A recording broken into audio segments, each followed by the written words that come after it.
حسنة ونسيدك. عارفين انتوا المثل بتاع حسنة ونسيدك ده؟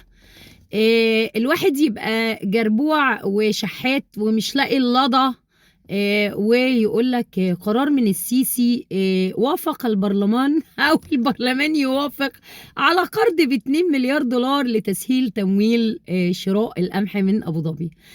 طبعا ناس كتير بتسأل ايه ده، هم من امتى بيزرعوا قمح في ابو ظبي؟ ان شاء الله لا، ما بيزرعوهوش هناك، هم بيزرعوه في شرق العوينات اللي هي اراضي مصرية، زي ما بيزرعوا في المنيا، في صحراء المنيا، وفي المنيا البنجر اللي بيعملوه بعد كده سكر، وبرضه بيبيعوه السكر والقمح للسلطات المصرية بقرض، في حين ان هم شركة الزهرة مثلا، شركة حمدان بن زايد شارية الفدان ب51 دولار. عارفين يعني 51 دولار؟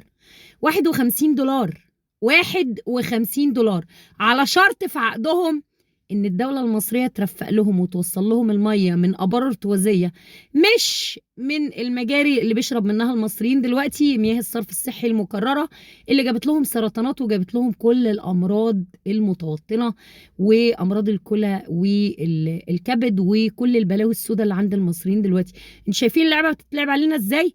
هو دلوقتي بيلعبها ازاي؟ بيلعبها ان هم بالنسبة لاخواله 6 مليون جنبنا. مش طبيعي ان يكون 6 مليون جنبنا واحنا 120 مليون، 100 جوه البلد و20 مليون خارج البلد. لا، هم يلزمهم ان دول يبقوا متساويين، الريشيو يبقى 1:1 او النسبة تبقى 1:1. فاهمين حاجة؟ فدلوقتي يا حبايبي هو بيموتكم بكل الطرق، وهو بيدينكم بكل الطرق، وبيحطنا في الدين دوت الى قيام الساعة. ده لو اتفضل بلد اصلا ما هو بيبيعها كمان، ما تنسوش.